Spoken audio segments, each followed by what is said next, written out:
ఏ కులాలకు రాజకీయంగా ఆర్థికంగా సామాజికంగా ప్రాతినిధ్యం లేదో చెప్పగలిగినరా, చూపించగలిగినరా, ఆ డేటాను అనలైజ్ చేసిరా? ఏది చేయలేదు కదా. అదొక పనికి మాలిన బీసీ ద్రోహుల కమిషన్. ఇది నివేదిక, డెడికేటెడ్ కమిషన్ రిపోర్ట్ ఉండేది ఇలాగేనా?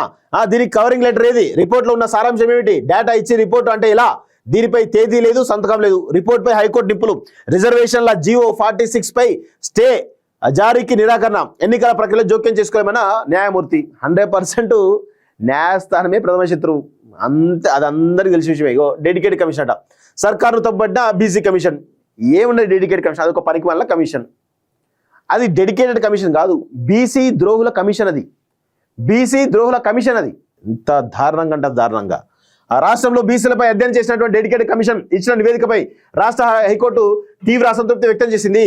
సో ఇక్కడ నేను ఏమడుగుతున్నాను, డెడికేటెడ్ కమిషన్ కదా, మీరు రాష్ట్రం కులగణన చేసింది కదా, కులగణన చేసినటువంటి ఈ ఏదైతే డేటా ఉందో దాన్ని సరిగ్గా అనలైజ్ చేసిరా? ఏ ఏ కులాలు ఎంత శాతం అని చెప్పగలిగినరా? ఏ కులాలకు రాజకీయంగా ఆర్థికంగా సామాజికంగా ప్రాతినిధ్యం లేదో చెప్పగలిగినరా, చూపించగలిగినరా? ఆ డేటాను అనలైజ్ చేసిరా? ఏది చేయలేదు కదా. అదొక పనికి మాలిన బీసీ ద్రోహుల కమిషన్. డెడికేటెడ్ కమిషన్ కాదు, అది బీసీ ద్రోహుల కమిషన్. అది 100% బీసీ ద్రోహుల కమిషనే. బీసీకి ద్రోహం చేసిన కమిషన్ అది. దీనికి కనీసం కవరింగ్ లెటర్ కూడా లేదని, రిపోర్టు సారాంశం ఏమిటో కూడా లేదని తప్పట్టింది. రిపోర్టు పేరుతో గణాంకాలు ఇచ్చారని ఆగ్రహం వ్యక్తం చేసింది. గ్రామ పంచాయతీ పదవులకు రిజర్వేషన్లు ఖరారు చేస్తూ రాష్ట్ర ప్రభుత్వం జారీ చేసినటువంటి జీవో 46 సవాల్ చేస్తూ వికారాబాద్ జిల్లా నావపేట మండలం అత్తాపూర్ గ్రామానికి చెందినటువంటి రమేష్ గౌడ్ మరొకరు వేర్వేరుగా దాఖలు చేసినటువంటి 2 అత్యవసర లంచ్ మోషన్ పిటిషన్లపై జస్టిస్ మాధవిదేవి శుక్రవారం విచారణ జరిపారు.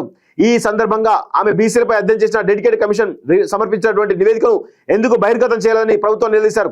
నివేదికను బహిర్గతం చేస్తే వచ్చే నష్టమేని ప్రశ్నించారు. నివేదికను తమకు సమర్పించాల్సిందేనని, దాన్ని పరిశీలించాకే తగిన నిర్ణయం తీసుకుంటామని తేల్చి చెప్పారు. దీంతో ప్రభుత్వం సాయంత్రం సీల్డ్ కవర్లో 3 పేజీల రిపోర్ట్ ఇచ్చిందట. ఏమి ఇచ్చిందో ఇంత చూద్దాం ఒకసారి. వాల్యూమ్లో 3 వాల్యూమ్లతో కూడిన నివేదికను కోర్టు సమర్పించింది. వాటిని పరిశీలించిన హైకోర్టు తీవ్ర అసంతృప్తి వ్యక్తం చేసింది. రిపోర్టుపై తేదీ కూడా లేదని, ఆఖరికి సంతకం కూడా లేదని ఆక్షేపించింది. అసలు ఇది రిపోర్టే కాదని వ్యాఖ్యానించింది. రిపోర్టు పేరుతో డేటా ఇచ్చారని మండిపడింది. ఈ నెల 20వ తేదీ అని చెప్పి రిపోర్టు పాతదేనని తెలిపింది. 1-2 వాల్యూమ్స్ 2 ఫిబ్రవరి 20వ తేదీన వాటివని, ఈ రెండింటిని క్రోడీకరించి వచ్చే నెల 20వ తేదీ వేసి రిపోర్టు పేరుతో సమర్పించారని ఆక్షేపించింది. ఇక పంచాయతీ ఎన్నికల ప్రక్రియ ప్రారంభమైందిన జీవో 46 పై స్టే ఇవ్వడం కుదరని తేల్చేసింది. ఈ అన్నిగో ఏంటంటే డెడికేటెడ్ కమిషన్ మేము తిట్టినాం కదా అని హైకోర్టు సీరియస్గా ఉన్నట్టు మనకు అర్థమవుతుంది. కానీ లాస్ట్ కేసు జియో 46 ఎన్నికల ప్రక్రియ ప్రారంభమైంది కాబట్టి మేము కొనసాగలేమని చెప్పేసి చెప్తా ఉంటుంది న్యాయ వ్యవస్థ. ఇది అందరూ అనుకున్నదే, న్యాయ వ్యవస్థనే ప్రథమ శత్రువు. స్టే ఇస్తే ఎన్నికల ప్రక్రియ ఆగిపోతుంది అని అందుకే ఇయ్యరు, అంతే కదా. ఎన్నికలు వాయిదా వేయండి అంటూ బిఎస్ ప్రసాద్, ఎన్నికల ప్రక్రియ జోక్యం తగదు అంటూ ఏజీ. జియో 46 వల్ల బీసీలకు తీరని జోక్యానికి డివిజన్ బెంచ్ నిరాకరణ. 100% బీసీలను మోసం చేసింది ఈ కాంగ్రెస్ ప్రభుత్వం అనేది అందరూ కూడా చాలా స్పష్టంగా మనందరం కూడా ప్రజల్లోకి తీసుకెళ్లాల్సిన అవసరం అయితే ఉంది.